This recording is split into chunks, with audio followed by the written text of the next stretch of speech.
أعزائي المتابعين، أسعد الله أوقاتكم بكل خير وبركة إن شاء الله. اليوم موضوع حلقتنا حول الحراك، الحرية، عودة سرقة السيارات والقتل. 13 سيارة لتاريخ اليوم هذا الجمعة، 13 سيارة تم سرقتها، وواحدة منهم قتل صاحبها وسرقت سيارته.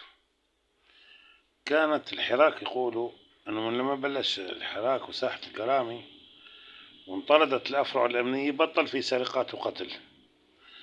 الظاهرة العادي الموجودة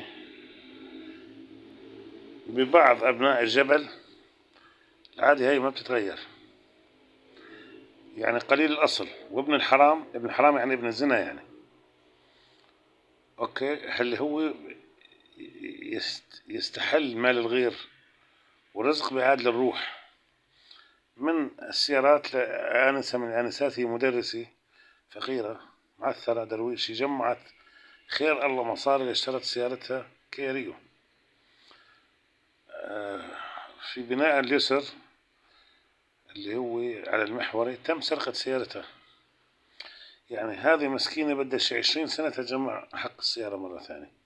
وهي شغلتها مدرسة بتعطي دروس خصوصية، يعني من بيت لبيت من بيت لبيت. وفي النهاية مين بده يعوضها؟ لا تأمين بيعوض، ولا دولة بتعوض، ولا رقيب ولا حسيب، لا إن كان للأفرع الأمنية أو ما يسمى بالحراك في ساحة الكرامي.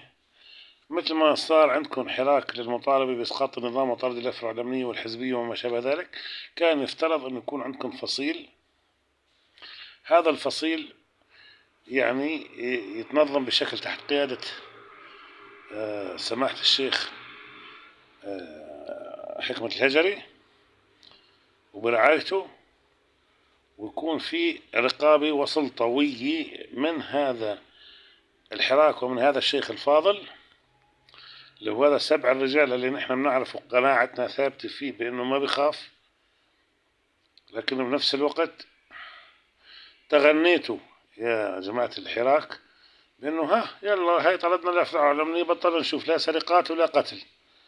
ومبارح وولت امبارح واليوم 13 سيارة وقتل شخص.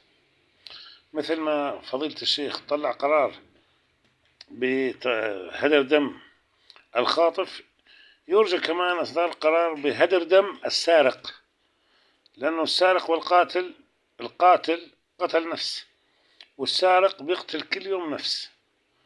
لا سمح الله الواحد تنسرق له سيارة أو بيت أو شغلة جنى عمره وتعب وشقه. احنا كلنا عارفين انه بسوريا ما خرج الواحد يشتري ربطة خبز تنسرق سيارته أو بيته أو ما شابه ذلك. والسلام ختام.